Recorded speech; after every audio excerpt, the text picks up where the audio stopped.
Hello and welcome to Modelled Ads. Today we'll continue our look at Skytrex's 15mm World War II armoured fighting vehicles and figures, with a second instalment focusing on 3 ancillary vehicles and another squad pack. 2 Opel Blitz 3-ton lorries, a Berg Panzer III and some stretcher bearers. Both the Opel Blitz kits share common chassis and 2-part white metal clear window cabin and road wheels with separate resin box types for the ambulance and office command variants. Both have recently been remoulded and cost £6.50.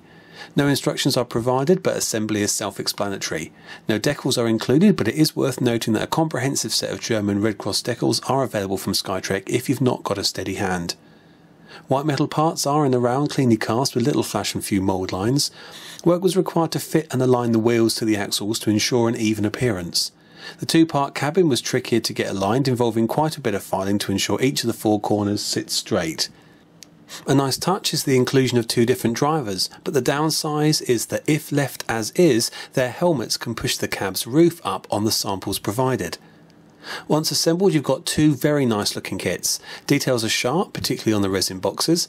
The ambulance has windows neatly edged, but if you want to have windows like the cabins, you're going to have to cut them out or leave them as you find them. I know what I'm going to be doing.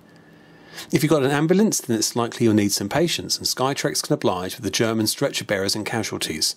Each set consists of 4 different prone figures and 2 stretcher bearer teams for £3. Like their British counterparts, figures are neatly sculpted, wearing 36 or 40 pattern field jacket with slightly flared trousers, giving them the impression of officers' riding trousers or breeches.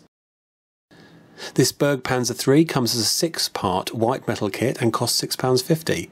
Parts are, in the round, well cast, but with some difficult to remove flash around the MG and mould lines on some upper surfaces as well as the tracks.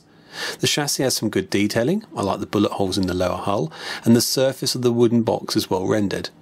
Now, I have to say I struggled with where to fit what when it came to the demountable crane and lifting boom, and had to seek Dave at Skytrex's advice.